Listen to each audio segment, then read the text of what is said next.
Welcome back to Fantasy 1.0. Today we're going to talk about the backfield, running backs in the NFL, players that we want, and players that are going to be steaming piles of garbage and you shouldn't draft them. That's all I thought I was going to bounce and hit the camera and just roll up the table. All right, whatever.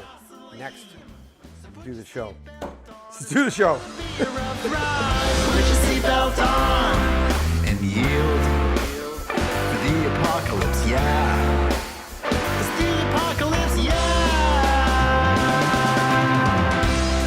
All right, so same thing as wide receivers. I'm just going to go through the list, try not to get bogged down too much, and just sort of talk about, okay, this guy should be a little higher, this guy should be a little lower. Do not draft this guy, and definitely draft this guy. Running backs, right? Lev Bell, we all know that. Lev Bell is number 1 overall. Actually, Todd Gurley could be arguably there too. And then we got DJ, got Ezekiel Elliott, Kamara. I think he's right in the. I think he's perfectly placed right now, sitting there at where is he? 5th overall, just with Ingram being out. I think he's going to get a chance to really sort of show what he can do, even though he did that last year. And I think he's going to just run with the job. So, Kareem Hunt, I'd bump him down a little bit. I like Melvin Gordon. I know I'm one of the few. I like Melvin Gordon, and I even like Saquon Barkley more than him. Even Delvin Cook. Oh man, and Fournette.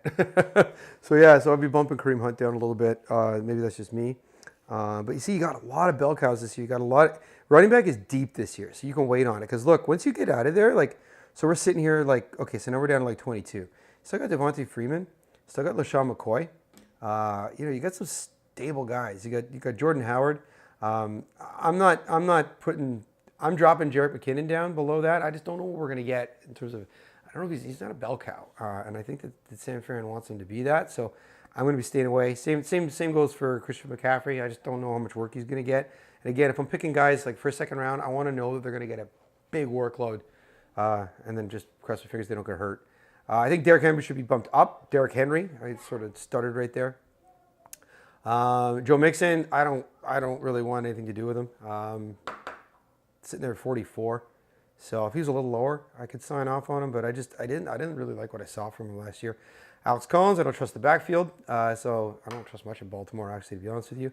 Darius Geis with Washington, I like him, and he's going to likely be starting off with the job. Don't go anywhere near Mark Ingram. He's still sitting at 54.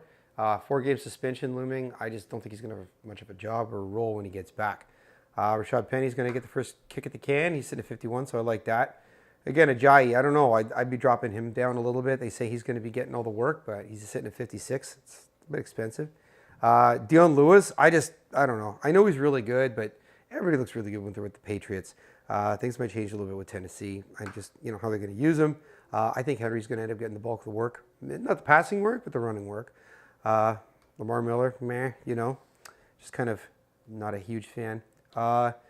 Jones, yeah, he's gonna get the first crack at the heavy workload. Tevin Coleman is, he's the 2 to the Freeman 1, so I think he could bump down a little bit. Marlon Mack, Sony Michel, these guys might be getting the backfield, right? So keep an eye on them. They're sitting at 70 and 73. And then between Aaron Jones and Jamal Williams, I don't know. Statistically, Jones looked better or was better, but I just, for some reason, and I watch a lot of Packers games, I liked how Williams looked more with that team. But again, it's a crapshoot who's going to get it. So those are a couple guys you want to keep an eye on, though, because that's a pretty high-powered offense. Chris Thompson's going to get you some consistent targets. PPR leagues, that's a guy that definitely keep an eye on, even though he's not going to be on the field all the time, obviously. Lynch, I'm worried about. Some people are still saying they want that, they think he's still that bell cow. But, I mean, even though he is sort of Superman, these guys still... He's 33 years old, I think, so I don't know how far he's going to be able to take it still. The Crow, is that Crowell? So he's sitting there in Jets land. But again, sitting at 90, maybe getting the backfield. Somebody you want to keep an eye on. And then you got Freeman in Denver. I like him more than Booker, so I don't know how long it's going to take for him to take over that backfield, but that's somebody that I'm going to have on a few teams too. He's sitting at 92. And then you start playing with the gadget guys or the pass-catching guys, the Duke Johnsons, Tariq Cohens. I'm really interested to see what's going to happen with Nick Chubb and Carlos Hyde. I don't know if one guy's going to take that backfield or not, but that's something to keep an eye on. And you know what? Somebody's going to get some carries on that team. And the team's going to be pretty improved. They've made some great personnel changes.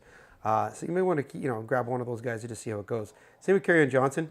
And here we are with Jamal Williams. So that's probably my preference, at least in terms of draft position. He's all the way down at 132.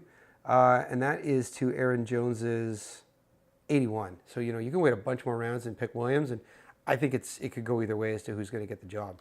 Ty Montgomery, I have no idea what's going to happen with him. You know, some are even saying that he's going to be getting the bulk of carries in the backfield. I don't see how that's going to be. Converted wide receiver that gets hurt a lot. I don't know what's going to happen there. Doug Martin, pass. Frank Gore, pass. Carson, pass. Yeah, so I think we're just in pass land right now. Oh, hello. There's somebody down here, too, that might pop up and say hello. I don't know what's going to happen. But I think that's it. So now you're just down in flyer land. Don't you take my water? Did you take my water down there? I need that for later. Yeah, so that's it. I think that's, I'm just looking through the sort of the scrubby area of the list, and I don't think there's much else there. So, yeah, I think I covered everybody that's of at least relevance.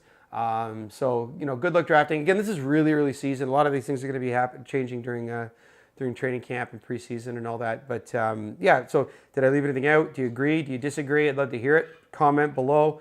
Like this video. Definitely subscribe because we've got lots of content coming out in advance of the draft. Then obviously there's going to be updates during spring training. I got my baseball hat on, right? So during preseason, and then with that draft season, and then we're going to be covering all through the season. There'll be weekly shows, so just waiver wire pickups and so on. So yeah, subscribe to this channel if you like fantasy football, and we got all the information that you'll need. There she goes. Elisa Ranella, everybody. Elisa Ranella. There it is.